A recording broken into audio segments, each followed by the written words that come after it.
Yazmak için severiz yarın vasfını. Bugün benim yüreğim zor söyleyiptir. Yazmak için severiz yarın vasfını. Bugün benim yüreğim zor söyleyiptir. Kurban olsam gözü bilil kaşına. Seyenim böyle söyleyiptir. Ay seyenim 17 yaş söyleyiptir. Ay şekerim 17 yaş söyleyiptir.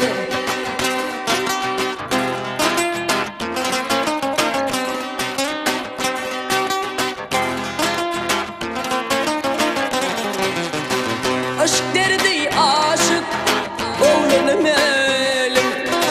Yar kete mulayim, yar kete galim. Gündüzler fikrimde, gece hayalim.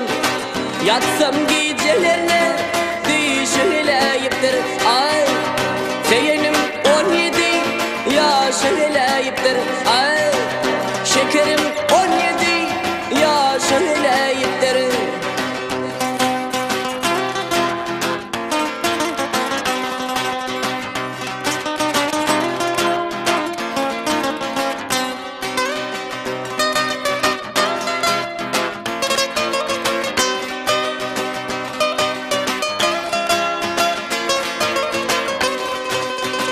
Yarım beyle yakıp yanır mı yarım?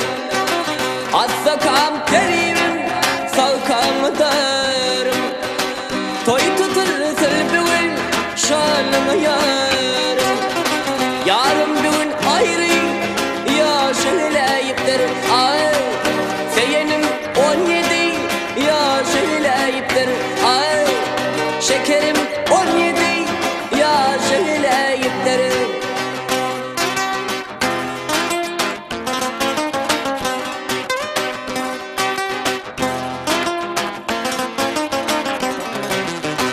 Ne acep gözlerim, ne acep bürkün.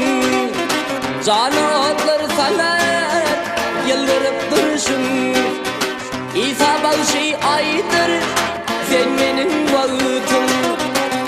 Seyenim 17 yaş söyleyiptir.